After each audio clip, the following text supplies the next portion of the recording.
हम बात कर रहे हैं हाई ब्लड प्रेशर के बारे में जिसको हम मेडिकल टर्म में हाइपरटेंशन बोलते हैं। हाइपरटेंशन में आपको बार-बार सर दर्द होना, चक्कर आना, उलझन, बेचैनी, घबराहट और चिड़चिड़ापन ये सारे लक्षण नज़र आते हैं। और साथ में कुछ पेशेंट में देखा जाता है उनका पल्स रेट इंक्रीज़ हो जाता है। तो वीडियो को शुरू से लास्ट तक देखिए जिसमें आपको हम बताएँगे हाई ब्लड प्रेशर के कारण क्या है, लक्षण क्या है, इसका उपाय कैसे करें, ट्रीटमेंट में हम कौन-सी मेडिसिन इस्तेमाल करें और साथ में हमें हाइपरटेंशन की समस्या फ्यूचर में पैदा ना हो, उसके लिए हम क्या-क्या उपाय कर सकते हैं, जीवन शैली को कैसे चेंज कर सकते हैं। क्योंकि हमारा लाइफ़स्टाइल ही कुछ ऐसा हो चुका है कि फ्यूचर में अब आज के टाइम में हाइपरटेंशन, हाई ब्लड प्रेशर होने की समस्या ज़्यादातर लोगों को बनी रहती है।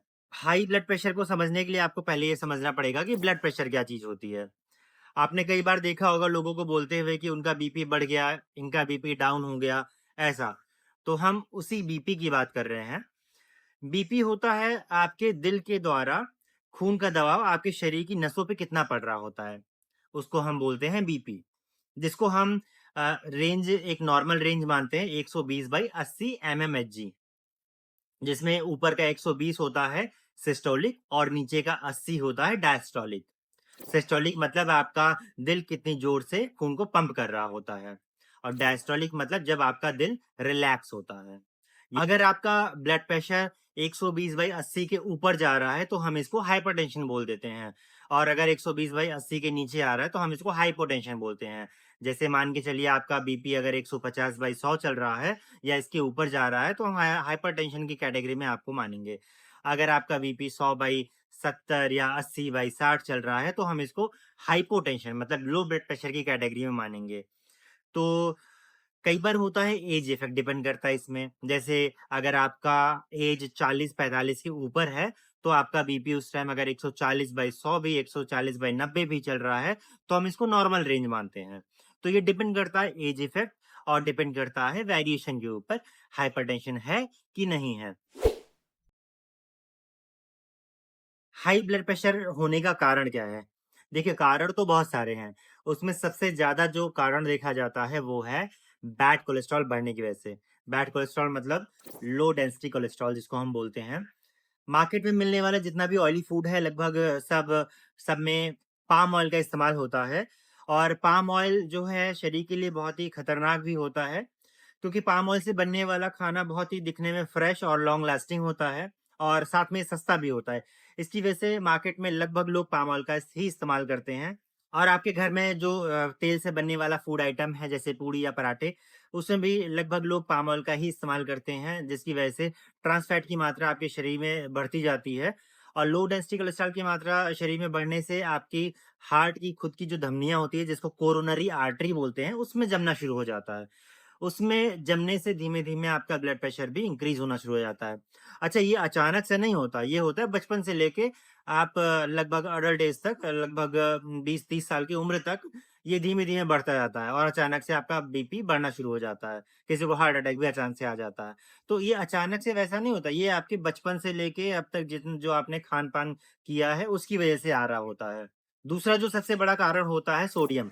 सोडियम आपके ब्लड प्रेशर को इंक्रीज़ करता है क्योंकि वो हार्ट की मसल को कॉन्ट्रैक्शन में हेल्प करता है जिसकी वजह से आपका ब्लड प्रेशर इंक्रीज़ हो जाता है। तो नमक की मात्रा लिमिट फॉर्म में रखें और तीसरा जो कारण है वो है ओबेसिटी मोटापा। बहुत लोग अपने मोटापे को लेके कोई चिंता नहीं करते हैं, वो कारण सबसे ज़्यादा देखा जाता है और सिगरेट और शराब की वजह से होता है। मेंटल तौर पे अगर आप बहुत ज़्यादा स्ट्रेस ले रहे हैं, तो ये भी कारण देखा जाता है। फिज़िकल एक्टिविटी का कम होने की वजह से होता है, आनुवंशिक तौर पे चला आता है माँ-बाप से बच्चों में। अगर आपकी कुछ दवाइयाँ चल रही हैं जिसमें बीपी बढ़ने के चांसेज़ हैं और साथ में अगर हार्मोनल कुछ बदलाव हो रहे हैं, तब भी हाई ब्लड प्रेशर होने के चांसेज़ रहते हैं। जब आपका ब्लड प्रेशर बढ़ता है तो शरीर कुछ संकेत देना शुरू कर देता है। ये संकेत आपको समझना बहुत ही ज़रूरी है।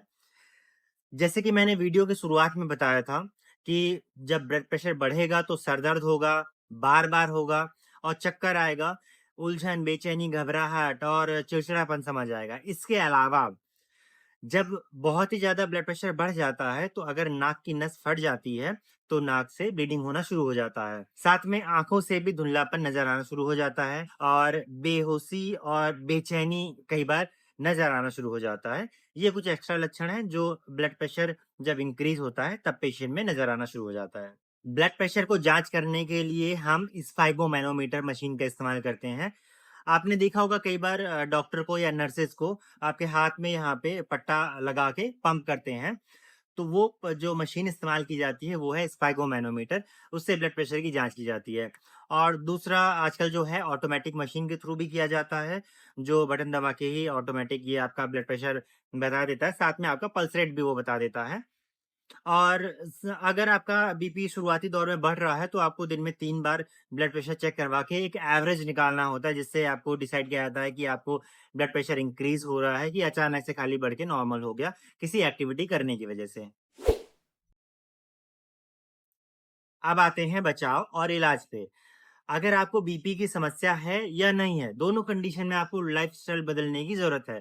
क्योंकि आपने कुछ दिनों में देखा होगा कि लोगों को हार्ट अटैक की समस्या बहुत ही ज़्यादा बढ़ गई है।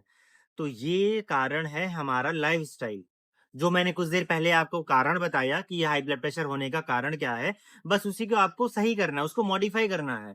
वही है उसका बचाव। जैसे कि मैंने बताया कि बैड कोलेस्ट्रॉल शरीर में बढ़ने की वजह से होता है, तो आप बाहर का पाम ऑयल या ट्रांस फैट युक्त चीज़ें ना लें, उसको कम करें। और साथ में सोडियम युक्त चीज़ें जैसे नमक की मात्रा आप कम करें। मोटापा बहुत बड़ा कारण हो बहुत लोग सोचते हैं कि मैं मोटा हूँ, तो क्या ही करूँ? तो नहीं, आपको इस बारे में अच्छे से सोचना चाहिए, इसके बारे में आपको वर्क करना चाहिए। डाइट फ़ॉलो करें, एक्सरसाइज़ करें कि आपका जो ओबेसिटी है वो धीमे-धीमे डिक्रीज़ हो, क्योंकि ये सिर्फ़ हाइपरटेंशन ही नहीं, ये जो है डायबिटीज़ का भी कारण होता है।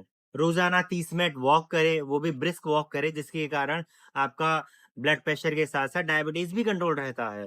और साथ में योग करें, दिमागी स्ट्रेस को कम करें, ये सारे जो है बचाव आपके लिए बहुत ही ज़रूरी है, लाइफ़स्टाइल को बदलना बहुत ही ज़रूरी है, हाइपरटेंशन से बचाव के लिए। हाई ब्लड प्रेशर में कुछ दवाइयाँ इस्तेमाल की जाती हैं, वो दवाइयाँ डिपेंड करता है कि पेशेंट को किस तरह से बीपी बढ़ा हुआ है, किस वजह से बीपी बढ़ा हुआ है, कितना बढ़ा हुआ है, उसके ऊपर दवाइयाँ दी जाती है। कई बार एक मेडिसिन दे के भी ट्रीटमेंट दिया जाता है, कई बार 4-5 तरह की दवाइयाँ दे के भी ट्रीटमेंट दिया जाता है। वो डिपेंड करता है कि वजह क्या है। जैसे कि आपको एस इन्हिबिटर दिया जाता है, diuretics, beta blocker, calcium channel blocker, ये सारी मेडिसिन दी जाती है। अगर कोलेस्ट्रॉल बढ़ने की वजह से आपका बीपी बढ़ा हुआ है, तो कोलेस्ट्रॉल घटाने के लिए एटोरवायस्टैटिन या ऐसी मेडिसिन इस्तेमाल की जाती है।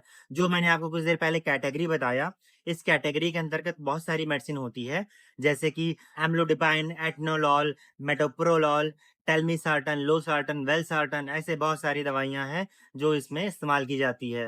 ब्लड प्रेशर की दवाई आप खुद से कभी भी इस्तेमाल ना करें, हमेशा डॉक्टर को दिखा के ही इस्तेमाल करें, क्योंकि कारण जो है आपके ब्लड प्रेशर बढ़ने का सब में डिफरेंट होता है, तो इसलिए डिफरेंट डिफरेंट मेडिसिन इस्तेमाल की जाती है, जिसकी वजह से आपका ब्लड प्रेशर कंट्रोल किया जा सके। अगर किसी का बीपी लगातार बढ़ा रहता है या अचानक से बढ़ जाता है, तो कुछ लक्षण नज़र आ सकते हैं। जैसे अचानक से हार्ट अटैक आ सकता है, ब्रेन हैमरेज हो सकता है, किडनी फेल हो सकती है, आँखों की रोशनी धीमे-धीमे कम होना शुरू हो सकता है और साथ में स्ट्रोक का खतरा लगातार पेशेंट में बना रहता है। तो ये सारी ए टू ज़ेड इन्फॉर्मेशन हाइपरटेंशन मतलब हाई ब्लड प्रेशर के बारे में था। मैं हूँ डॉक्टर सुब्रत। अगर वीडियो पसंद आया हो तो लाइक करें वीडियो को। चैनल को अगर सब्सक्राइब नहीं किए हो तो चैनल को करें सब्सक्राइब। Thank you.